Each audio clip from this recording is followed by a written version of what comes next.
You're watching Ask Huda. Just a quick reminder of our telephone numbers: 00-202-38555-248 or 249, or you can write to us at ask@huda.tv. Okay, a very deep question from Sister Noor from Syria. She wants to know if the sexual relationship between a wife and a husband, and the husband doesn't pray his 5 daily prayers, is this considered to be fornication? Bismillah wa salatu wa salamu ala nabiyyihi wa mustafah thumma amma ba'd. In order to answer this question, we have to understand the ruling of Islam on a person who does not pray.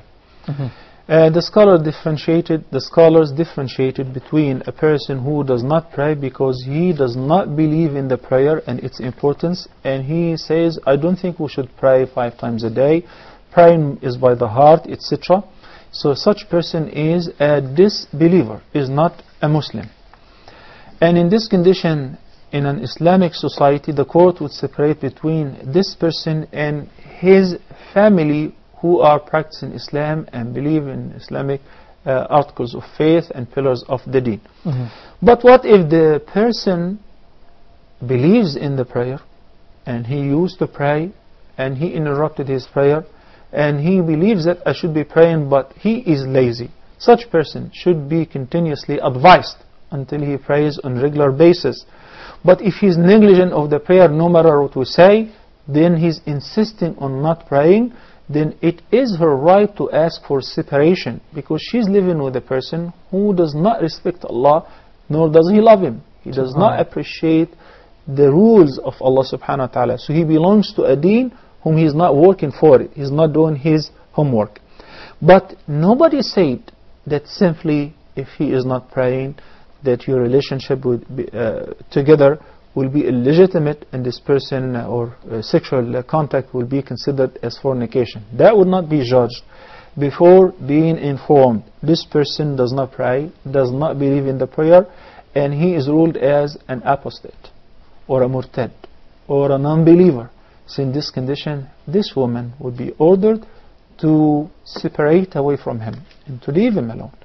But before that, your life and your relationship, because when you summarize marriage in the form of sexual relations, this is just a way of expressing your frustration.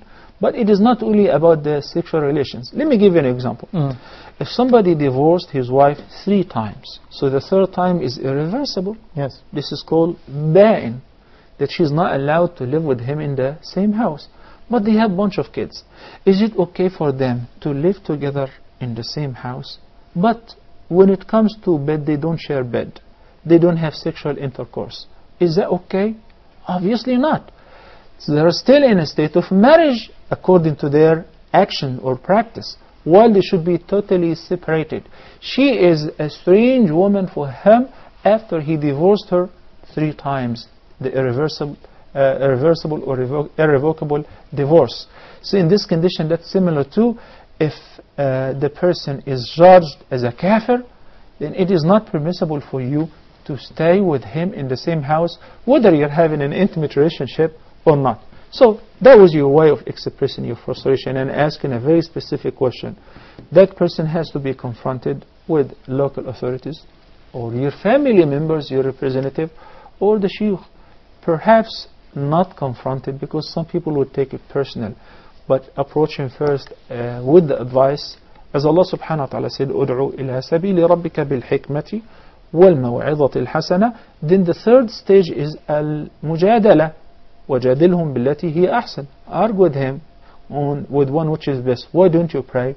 Don't you think that the prayer is important? Don't you think that the prayer is the most important act of worship?